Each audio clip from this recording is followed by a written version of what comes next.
Tabletarijom revija socijalnih i psihodeličnih grafita, druga numera asocijalne asocijacije.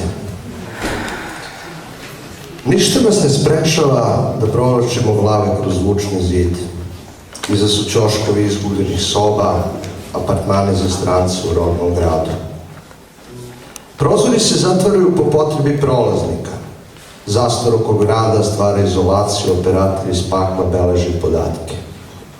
Priča radi priče o intelektualnoj tuđini, para uši i poziva na kolektivno upražnjavanje samoći.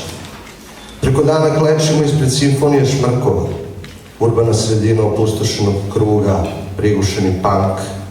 Ako već luster nije lustriran, ništa nas ne obavezuje da šutku smatramo primitivnim plesom, ništa nas ne sprečava da šutku smatramo primitivnim plesom. Prozori se zatvaraju iz stalnog asocijacija. Mnogo toga je osvetljeno baterijskim lampama kroz maglu formalnosti.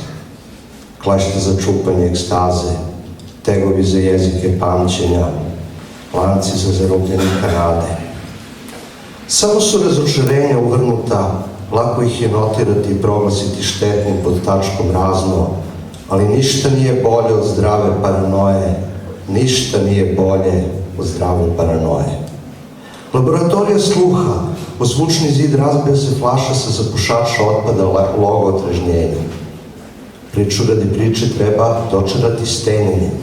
Slušaj, senke su na okupu, baš traje degustacija mozga za ispiranje. Mnogo je nerazjašnjenih intimnosti, mnogo je žutih osa za modre šljive na večitom vratu pognute glave. Ako smo već smislili testere tišine, ništa nas ne sprečava da cedimo buku izmutirane poente, jer ništa nije bolje od zdrave paranoje. Naravno, ništa nije bolje od zdrave paranoje. Hvala.